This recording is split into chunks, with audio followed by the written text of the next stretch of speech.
Welcome back as we continue on this Friday edition of Snowman in the Morning. It's going to be abbreviated, and I will explain why at the end of the show. Something very, very exciting, and it also involves something very fundamental that I need to do. Speaking of needing to do, I didn't want to do this, but after what Isaiah Thomas said, I have to. No, Isaiah.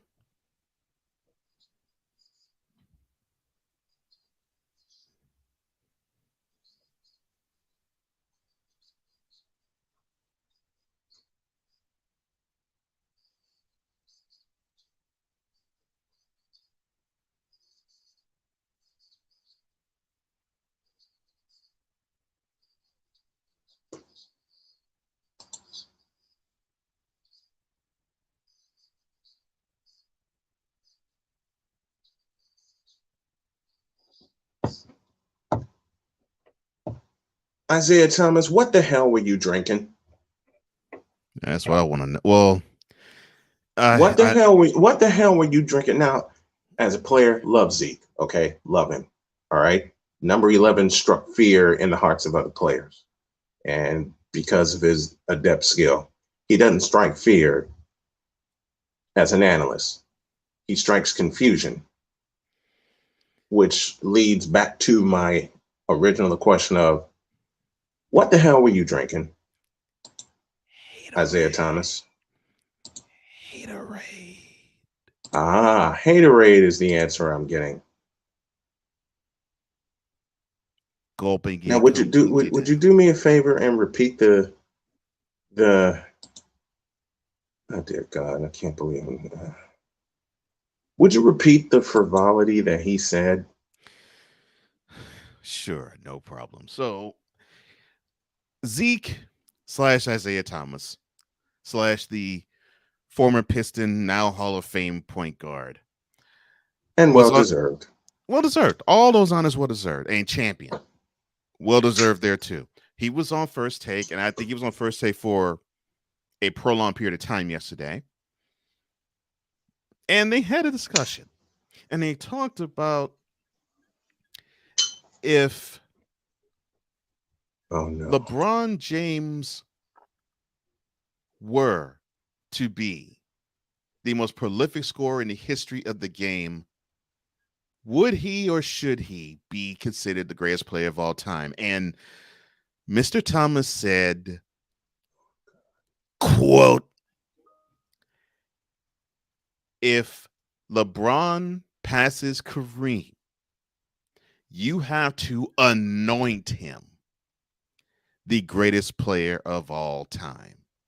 Close. He did not use the word anoint. He used the word, sir, anoint. And along with it, he said, off the court, no one has made an impression on the game like Jordan, but LeBron has come close. He said on the court, no player, and he stressed no player has showed the overall all-around ability to play basketball like LeBron James. And because of that, and because he's going to become the most prolific scorer of all time, he should be anointed. And that's the word that just stuck in my brain, as the greatest player of all time. And that we all should anoint him as that. Okay. All I have to say to that is, I'm not. I won't. I could be held at gunpoint, and I will never say this. Never. Okay. I'm sorry. Go ahead, sir. For those of you watching on the video feed, this is a cup of applesauce that my wife gave me for breakfast, and I'm about to eat it on the air, breaking a solid rule, because that's all Isaiah Thomas is talking is applesauce. Anyone who's watched Who Framed Roger Rabbit knows how I'm using that, and why I'm trying my best not to say the 7 dirty words you can't say anywhere. Ain't no way I will say LeBron James is the greatest. Ain't no way I'll anoint him as the greatest, even if he does pass Kareem. And frankly, I hope he doesn't. Anoint him as the greatest? Excuse me while I take a bite. That is the word he used, sir. Anoint. That's what stuck in my brain. I'm like, if we aren't going to appeal to the Bronsexuals enough, we actually have a basketball Hall of Fame to say anointing. And every one of those Bronsexuals became hard as diamonds with that statement. Oh Lord, yeah. Every one of those Bronsexuals got hard enough to cut diamonds. Shine bright like a diamond. Mm-hmm. Mm-hmm. You know, I had Stacey Piedrahita. I had Stacey Piedrahita on my episode of Snowman Unfiltered this morning. And as Chris Berman said during the broadcast, we emptied the clip. Considering the fact that I've now made this an abbreviated show, and I'll explain it at the end, I'm going to go ahead and empty the clip. Listen, y'all. LeBron James, in this person's eyes, is not, has never been, and never will be the greatest player of all time. You know why people want to anoint him as the greatest player of all time? Because he's been shoved up our ass for 20 years. Ugh. He's been shoved down our throat, in our eyes, and up our ass for 20 damn years. It's sickening. Disgusting. It's nauseating. It's disgusting. And it needs to quit. Disgusting. It's flat out disgusting how nauseating and how much, especially through social media, that this guy is in our face. I have always said that LeBron is a fabulous athlete. Fabulous athlete. Even at the age of 37, you Bronsexuals. You know, and Cool McCain just said it. LeBron just hating, Isaiah's hating on MJ. That's a damn truth. Yeah. He's been hating on MJ since 1991 when Michael figured out how to beat the Detroit Pistons. That's exactly what it is. It's straight hate. Mm-hmm. Lots of damn haterade. I mean, how else could it not be, considering that whenever people talk about Jordan and his greatness, and Isaiah is nearby, he always wants to say, "Well, when I played Jordan, I had a winning record against him." Why do you think he always wants to say that? Always, without fail. And what makes it even better for me, when MJ figured it out in 1991, he was anointed the MVP, and he did something many wouldn't do, LeBron included. He took his teammates out to the floor with him when he got that trophy in Game 2 of the Eastern Conference Finals in 1991. Isaiah is just a hater. Hater. So that's probably what. Because Michael figured it out. Period. Michael figured it out, and he's hated him since. And then we fast forward to that summer when they select the dream team, and although word came from John Sally's mouth that it was Magic Johnson that said, "No, we don't want him on the team," the blame from Isaiah's eyes has always been directed at Michael Jordan. And Jordan was like, "I don't really care for the guy, but I don't care as long as we win. That's all that matters to me." But because of the fact that Well, two things. For the fact that Jordan basically stole Chicago from him, because Isaiah, of course, is a Chicago native. Oh, yeah. And he didn't get a chance to play in the dream team, and he faults Jordan for that. That is why you will never hear Isaiah Lord Thomas big up big up Michael Jordan, because of those two reasons. And so now that we have the debate of Jordan versus LeBron, he is all too eager to uplift LeBron for that very reason.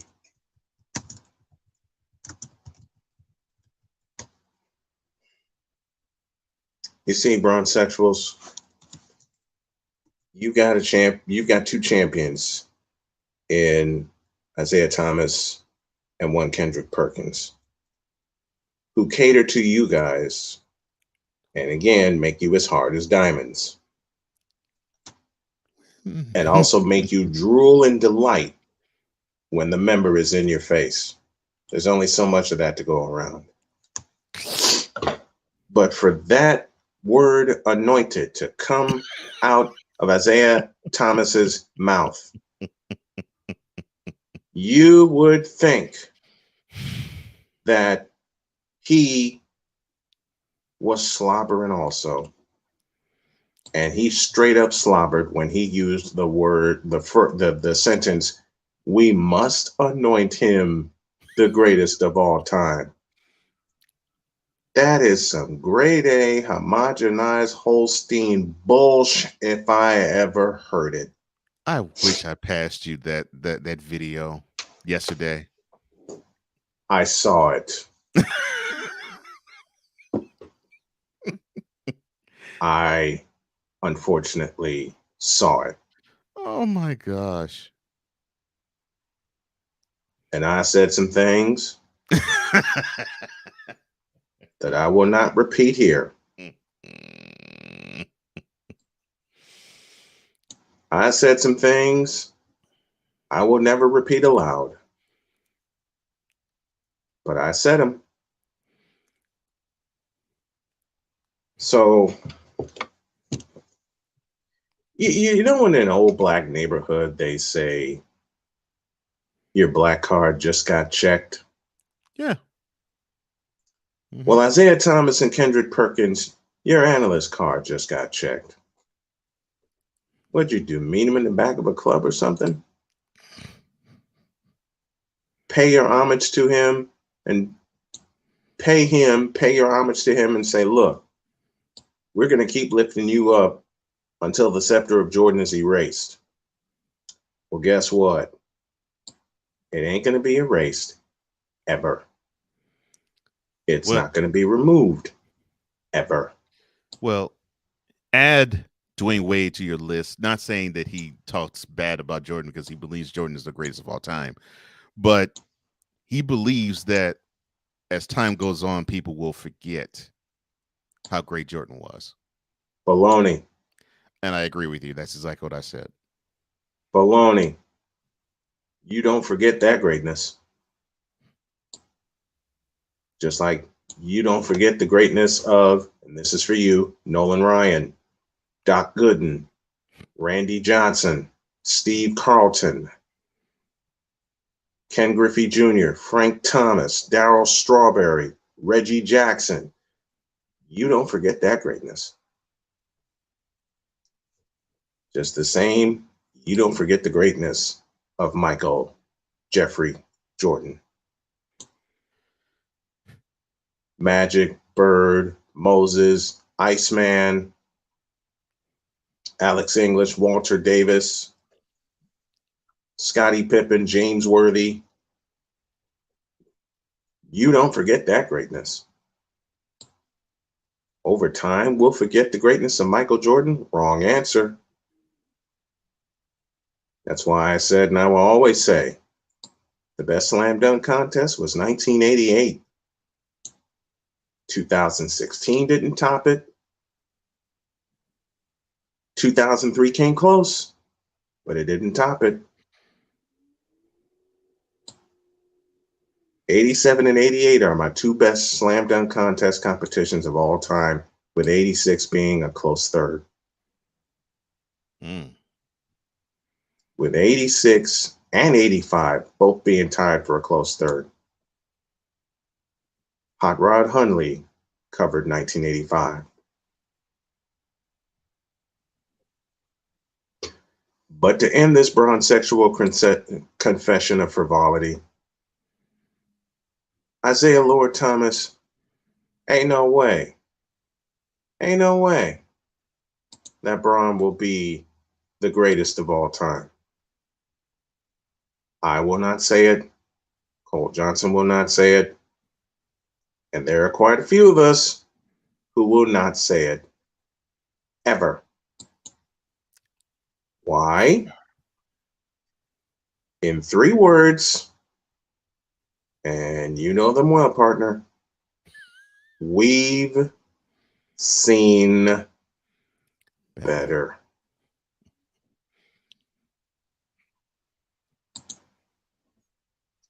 Let me say that again for you, Bronsexuals. I don't care if LeBron holds every statistical record in the book. I don't care. We've seen better. Yeah, because better than LeBron, better than AD, better than Carmelo Anthony. Cool McCain is with us. He won't ever say LeBron is the greatest because he's not. And this is where I double down with Trey Larkins. And Trey Larkins has become a Bronsexual in my eyes. And I kid when I say that, but he knows his stuff. But this is where I kid around with Trey Larkins, who is my little brother, and I love him dearly. But Trey Larkins, get a clue. Will you please? Get a clue. After all, Bronsexuals, meeting Jordan is like meeting Michael Jackson, Elvis Presley, Denzel Washington, Rihanna, Drake. Yeah, what's wrong with that list? One woman in the group.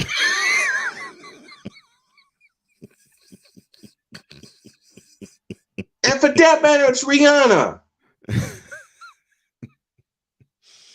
Who in the vital blue hell?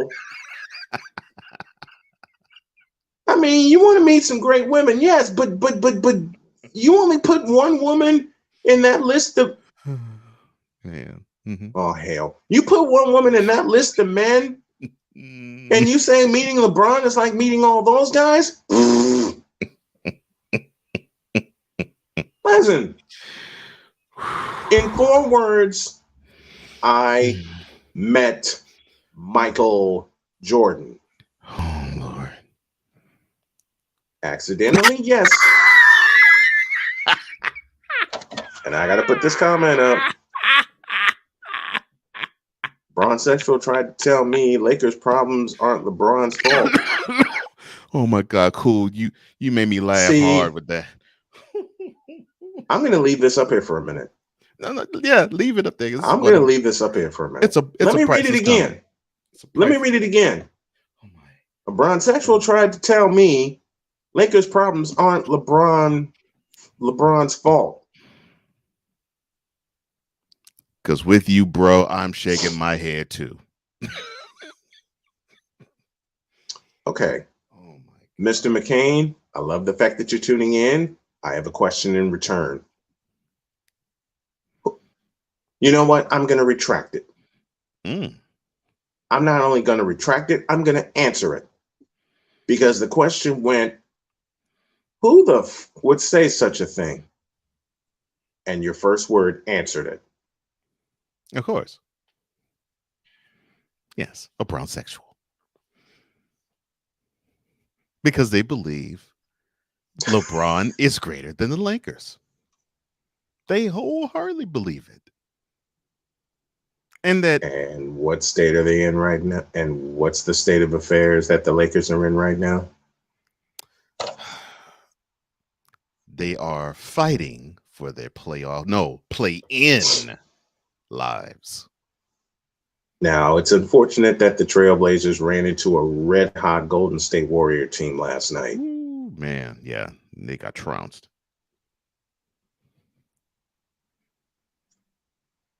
But it is my sincere hope, and I'm putting this out there. I'm going to speak it. I'm going to speak it. Oh, no. And hopefully it happens. Oh, no. I hope the Portland Trailblazers and the San Antonio Spurs put a collective foot in the Lakers out of the playoffs. And do us a favor, Warriors, Suns, Memphis, Portland, San Antonio, send the Clippers with you. Send the Clippers with them.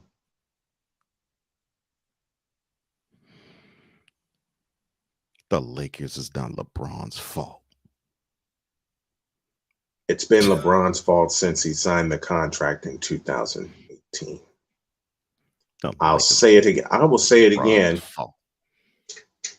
Here, let me put this comment back up here. I'm still stuck on the Lakers' problems aren't LeBron's fault. Folks, for those of you watching on the television feed, you're reading that comment right there. Oh my goodness. You're reading it right there. Many bronsexuals.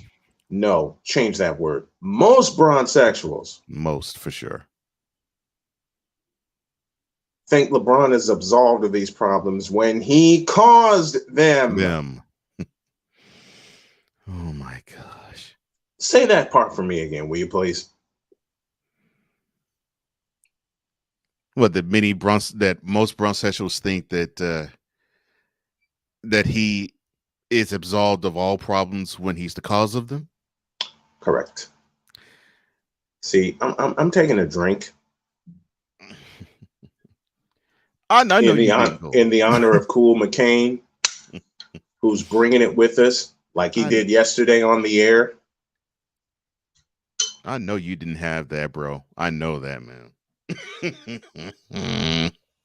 Man, if Cool McCain ain't having it, if Cole Johnson's not having it, then guess what? I'm certainly not having it. It's amazing how when a team that LeBron is on is successful, all of the credit has to go to him. And then when the team goes all the way down the toilet, he CTD, circling the drain. He gets none of the blame. That it couldn't possibly be because he is such the albatross and he's a succubus that a team can just simply, as you said, CTD to where they can't succeed. That he is a reason, if not the main reason, why a team would have difficulty succeeding. Let me tell you something, bronsexuals, and I'll end with this.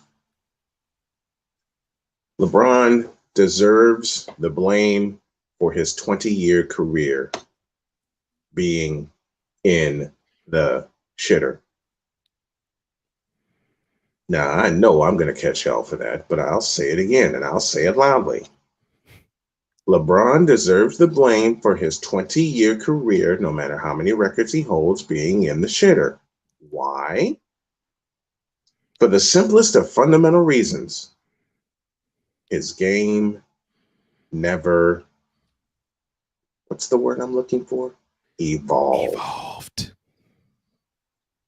I don't care how many times you tell me he has a 100 million follower. I don't care how many times you tell me that he gets players great contracts, which is bullshit. That's right, he does. I don't care how many times you tell me to look at his stats, his skin, his swag. I don't care. I'll say my 4 words again. And like Cool McCain and Cole Johnson, I'm not having this bronsexual anymore. No, sir.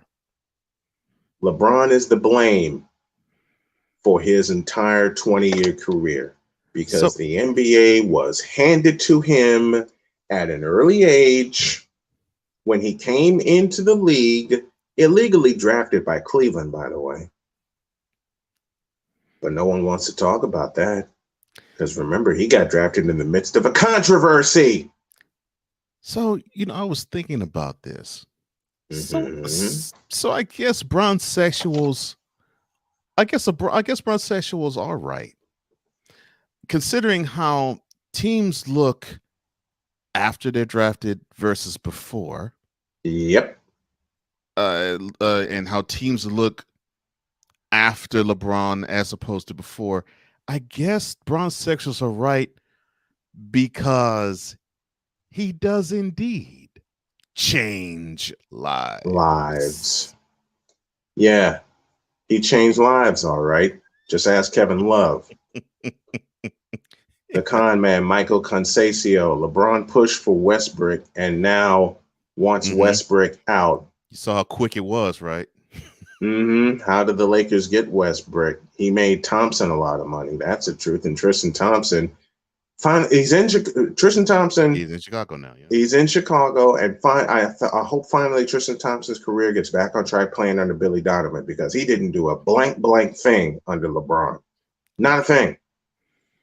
Yeah, just carry his bags, basically. That's what he wanted Tristan Thompson to do. It's what he wanted Kevin Love to do. Oh, did I say that? He wanted Kevin Love to carry his bags.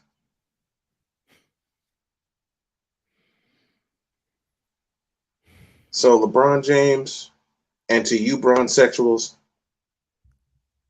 no, addressing the bronsexuals. It's LeBron's fault that his 20-year career is down the tubes. And it never got up to the level where people thought it would be, supposed it would be, to the point where they put him on the 75-year anniversary team, and he doesn't belong on that 75-year team. He only got there because of the hype, and he only got there because of social media. His game on the floor never changed and never evolved. Period. So he changed lives. Riddle me this. Why didn't he change his own? Anybody remember 2016? Ouch.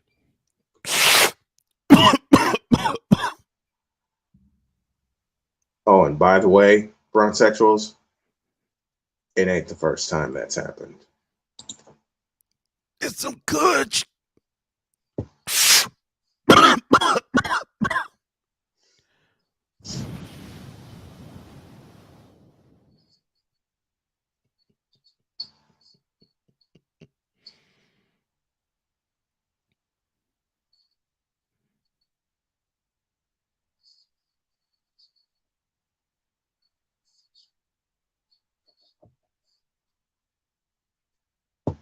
Now, I said I had one more segment planned, but I'm going to end it here because, well, later today, from this little studio of mine, I will be calling a baseball game for Big South Conference member UNC Greensboro as they host Appalachian State from the Sun Belt Conference at 4 p.m.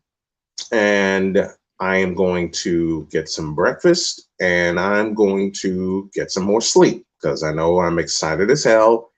I'm going to probably sleep until noon and make sure that I get my rest before the big game today.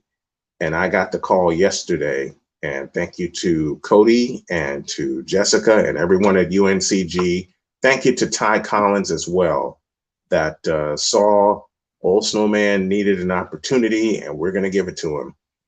Ty Collins made the reference. He gave him my information last year, and I got the call yesterday about an hour after I got off the air. Well, I hope you guys enjoyed the video. Yeah, it came in parts, but you know something? What do you think, Cole? I thought it was pretty seamless. I thought it was pretty good. Yeah, looked it and sounded. How do I sound on here versus on the mic? I mean, on the phone. Better. So. I thought so. I think we're gonna stick with this. And while I'm in the process of getting StreamYard together and getting a better computer, I want y'all to do me a favor. hit the patreon.com/SIT morning. That'll help bring everything together. And when I say that, I do mean everything, because there's a lot more that we want to do. But I think this is how we're going to run it from now on. And I think this is how I bring my guests in and just get everything together. And I'm so excited to do what I am doing today. With that, I say, have a great day. Have a great weekend. God bless. Remember to make your next move your best move. And always remember, if your dreams don't scare you, they're not big enough. So dream big and do bigger. We're out of here. And for those of you listening on Real Wise Radio, as well as the On Tap Podcast Network, thank you. For those of you listening on YouTube, as well as our television network, thank you. We're out of here. See you Monday. Congratulations, Snowman. Thank you.